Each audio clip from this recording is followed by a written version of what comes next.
Welcome back to Let's Play Decap Attack.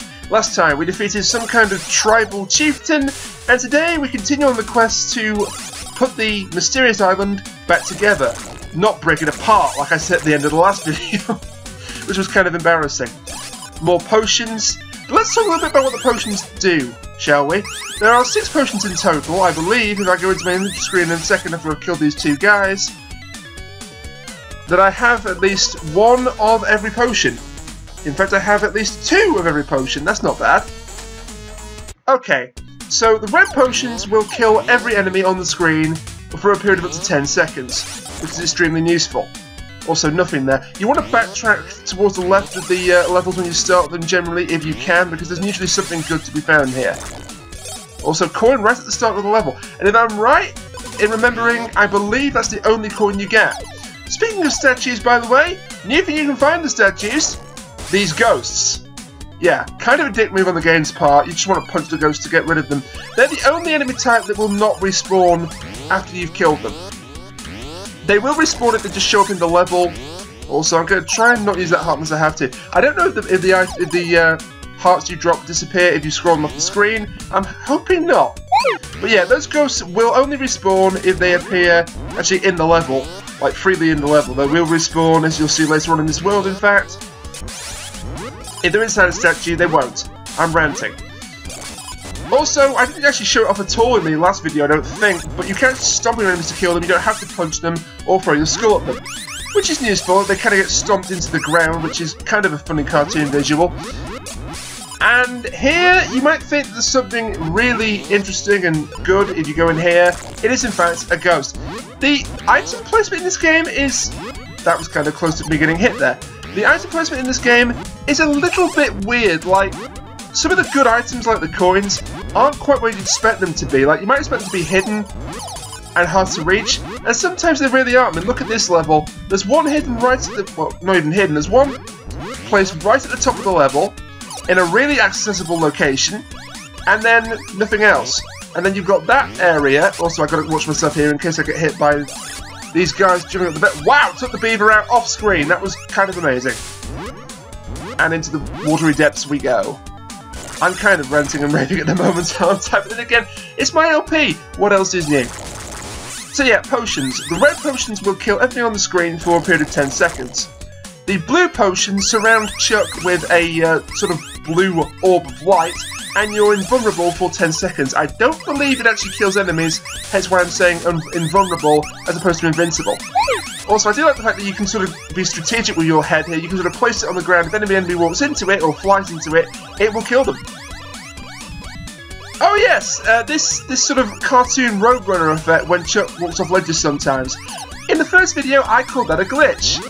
I actually have to correct myself because, as TPC Gamer and Prince Watercress have both pointed out, it's not actually a glitch. Well, actually, Watercress was the... there it goes again. Watercress was the one to point this out. TPC Gamer pointed out a related fact about it. It turns out that's actually a leftover from the Japanese version of this game, which is completely different to Decap Attack. Now, my Japanese sucks, but the Japanese version is called Magical Hat no Butobi Turbo Daiboken, or Daibuken, which roughly translated means Magical Hat Flying Turbo Adventure. It is basically just a complete reskin of this game, but the reason why we didn't get that is that Victor Kai... when I say that, it sounds like I'm saying a man's name, Victor Kai.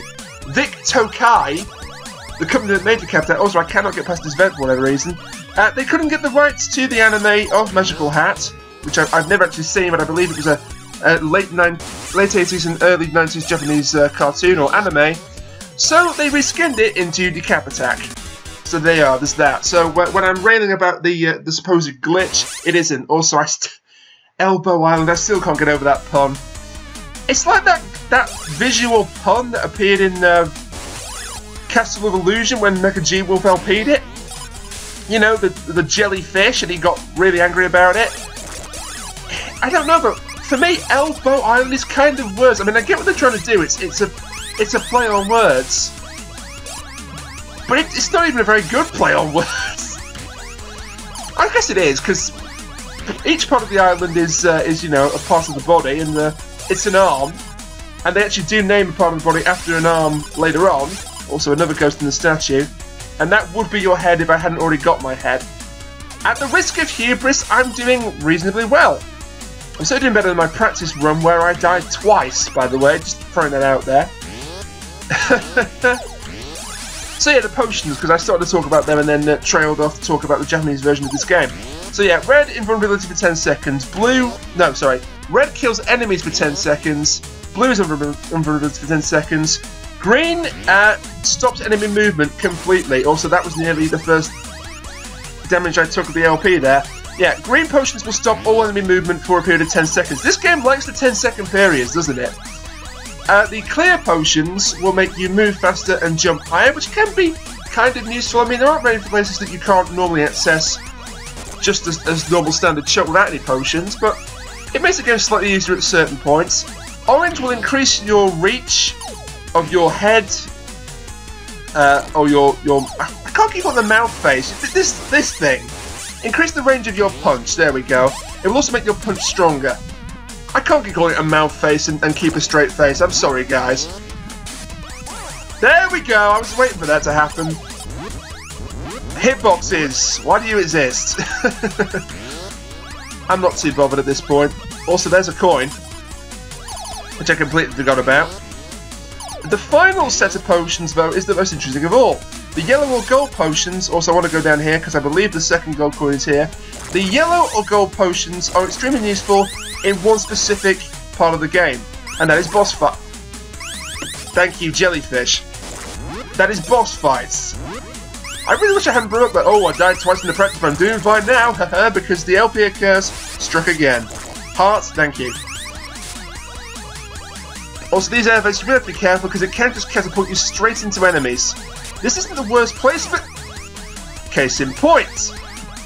This isn't the worst placement of the air vents. Also, that's a one-up. If I just left that strange, toothy thing to just run around, it would just run around aimlessly, and I don't think it would disappear.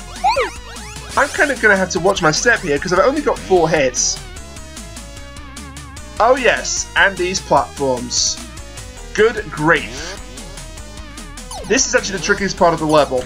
And you might think that the platforms that are going to fall and dunk you into the lava are the hardest part. Actually, the platforms that rise are the hardest part because it's very easy to get crushed at the top of the screen and die instantly. That happened to me on a couple of occasions in my practice run. And 2-2 done, and I'm looking a little bit worse for wear, but hopefully I can still beat this level and beat this world without dying. Also, thank you for giving me a bit of respite there, game.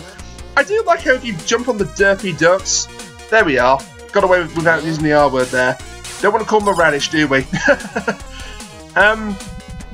Yeah. If you jump on the derpy ducks, they're one of the few enemies of the entire game that will actually not get up again after you stop on them. The werewolves, the green guys, whatever you want to call them, even the ghosts, if you step on them once, they'll get stuck in the floor, but if you step on them again, they will eventually get free. The birds will just flap there, stuck constantly, until you either kill them, also, I find you almost have to take a hit there, also I'm in very bad shape health-wise, and the cartoon effect nearly messed me up there. Doing the Roadrunner is not conducive to Chuck's health. Another example of strange item placement right here then, again with the Roadrunner. It's not a glitch, but it is annoying. I stand by that. Wow, that was close. I thought I was about to get skewered there. And I want to be extremely careful here, because if I time this wrong, I'm going to get shot. And I don't want to get shot! There we go, and we picked up a Bible, which is the important item for this level. It's kind of strange that they didn't actually change that. I mean, I believe in Magical Hat Flying Turbo Adventure, you still have to collect items. The gameplay is exactly the same as Decap Attack, it's just, as I say, reskinned. You still have to collect items in order to complete the boss levels. However, I believe some of the items are changed. So I don't actually know yet, because I haven't yet played through Magical Hat Flying Turbo Adventure as of the time of this recording, to work out whether or not the items have changed and whether that Bible was in the Japanese version as well. Because certainly in American games, and certainly in the NES era, there were certain things you couldn't put in American video games, and the Bible was one of them. You couldn't be blasphemous or make fun of religion. It's kind of a good thing for Edward Macmillan that they've changed that rule as of late, because I don't think The Binding of Isaac would have got a release in 1990. So I'm kind of surprised that bubble shows up. Also, boss time, by the way. It's a giant amphibian. I have no idea if this is supposed to be a frog or a toad. So let's just call it an amphibian. It's a rather easy boss, really, especially if you've got the head where you can just leave it, place it down there, and the boss will take damage. It will shoot out little babies out of its back. All you got to worry about is the one that comes out of its back if you just jump over it. This thing is extremely easy, as I'm trying and failing to point out coherently. And there you are, down in about, what, 15 seconds? I'm not going to put a timer on it, but that was extraordinarily easy. I feel so embarrassed then, I'll admit to it freely, that that boss killed me a couple of times in my practice run. What can I say, my practice runs don't always go well. And now the bonus game, which I don't actually need, but hey, I've got all the coins, so once again, completely trivial. I do quite like the music, though, that plays while you're doing these little bonus games. And now, time for the roulette once again. Come on. Once the chips have got in line, anyway. Big money, no whammies, aiming for number 3. Number 3. Number 3. Yes, number 3. Wow, didn't expect my luck to hold there.